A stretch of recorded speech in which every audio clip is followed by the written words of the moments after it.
What up? Derek here with Truth Wednesday.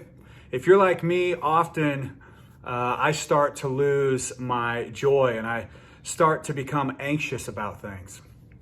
Anxious about my finances, anxious about my loaded schedule, anxious about my children and their future, anxious about the state of affairs in our nation. The list can go on and on. And as I was saying those things, some of you were like, yep, man, that's me. Well, I wanted to take a minute and share some things about Paul, the apostle, that should help us with perspective and also put our sight back in line with God's commands for our lives. And you say, what commands are we talking about here? Well, if we turn to Philippians 4 through 7, God, through Paul, gives us commands.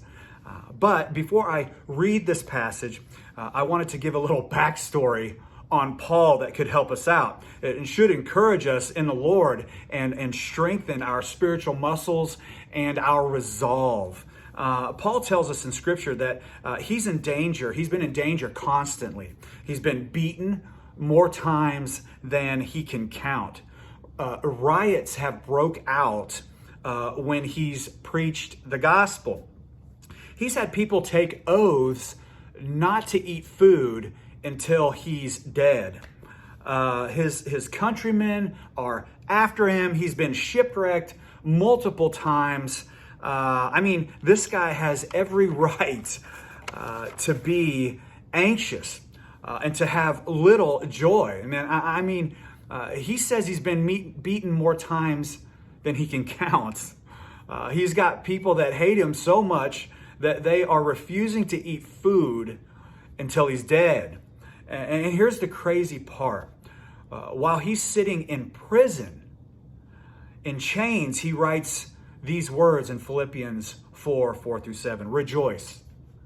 Rejoice in the Lord always. And again, I say, rejoice.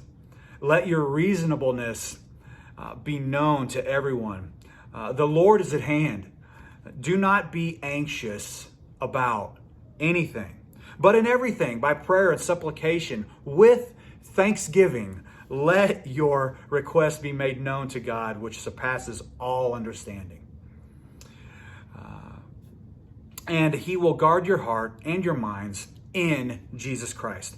How can a guy that's been through what he's been through and is now sitting in prison write words like this?